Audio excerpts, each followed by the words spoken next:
ng'omu ku kaweefube okutaasa obulamu bw'Abannayuganda n'okusingira ddala bannawakiso abafiira mu bizimbe ebyerindiggula entakera abavunaanyizibwa ku bizimbe mu disitulikiti ey'e Wakiso abakulembeddwamu Injinia Seguya Nasir bayimiriza ebizimbe ebiwerera ddala 8 ebibadde bizimbibwa mu ngeri eyagadiba engalye. Tezibadde nga 8 ze tukoze ku za kalina eza bangalo nga zino nga bwe ebizimbe bino kuliko kalina ebadde ezimbibwa e Naluvule eya Munoni Eldad ng'ono yagirambudde n'ategeeza nti eriyegeyege nga ne pulaani ezaabaweebwa baazivaako dda ne beekolera ebyabwe nga yonna esangiddwamu enjatika n'ategeeza nti kino kya bulabe. Neera mu musenyu ogenda kulodinga akasolya katuule ogenda okulaba ebivaamu akasolya okukola kyokka. Oluvudde wano abakugu bano beeyongeddeyo nga batalaaga ebitundu bya Wakiso mu myuka nga buli kalina esangiddwa ng'eri ku bwerinde. Abakozi balagiddwa okudda ewaabwe nga muno mubaddemu n'agamu ku masomero agasangiddwa nga gazimbibwa nga bagamba nti tebajja kukkiriza bizimbe bino kugenda maaso kuba kissa obulamu bw'abayizi mu katyabaga. Mugezaako kuzimba ssomero naye azimbisa enzimba gino ya steel timber composite structure. Honorable Katumba Wamala minisita yaweera omwaka oguwedde. Waliwo n'amayumba agasangiddwa nga gazimbibwa wabula nga bannyinigo tebasooka kwebuuza ku bakugu okuva ku disitulikiti oba ku ggombolola nga bano nabo balagiddwa okuyimiriza emirimu. Wabula waliwo abeemulugunyiza nga bagamba nti waliwo abajja ne babaggyako ensimbi nga beefudde abakugu okuva ku disitulikiti era ne babakkiriza okugenda mu maaso n'okuzimba.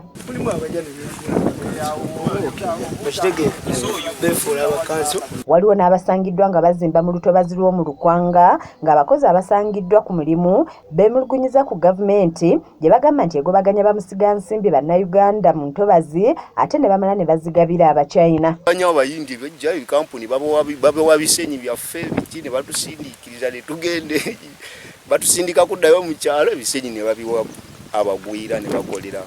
Naffe tulaba abagagga nga bano nga batadde enkulakula naffe tuba tweyagala otambulira mu budde bw'okola ki bw'oyagala n'omwana. Ssentebe w'eggombolola ya Myuka Wakiso Mwanje Felix annyonnyodde ku kiki abalemesezza okukwasa amateeka g'ebizimbe ng'agamba nti eggombolola eno yafuuka dda ekibuga kyokka ebikozesebwa bakyaweebwa byakyalo. Wakiso olwokuba tulemedde mu saabukawunti nga saabukawunti tulina ebintu bingi bye tufiirwa.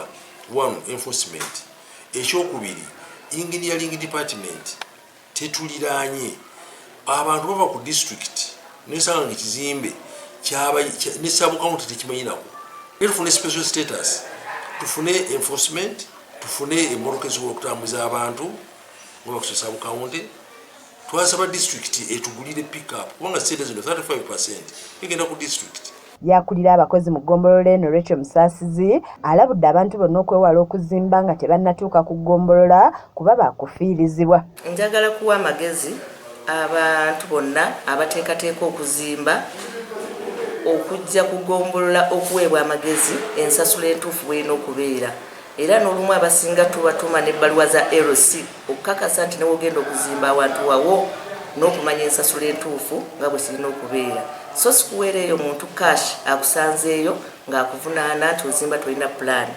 Enteekateeka ennuŋŋamu olina kujja kugombolola. Ye Injinia Seguya alabudde abantu bonna obutaddamu kwetantala kusitula bizimbe nga tebakkiriziddwa mu mateeka nga kino kikolebwa okusobola okutaasa obulamu bw'abantu. Buli muntu ayandibadde azimba kalina mu Wakiso teyandiriskize kuteeka bantu professionals baba engineer batali registered mu supervising emirimu gyabwe kubanga operation ze tutandise tugenda kuyimirizanga site zino.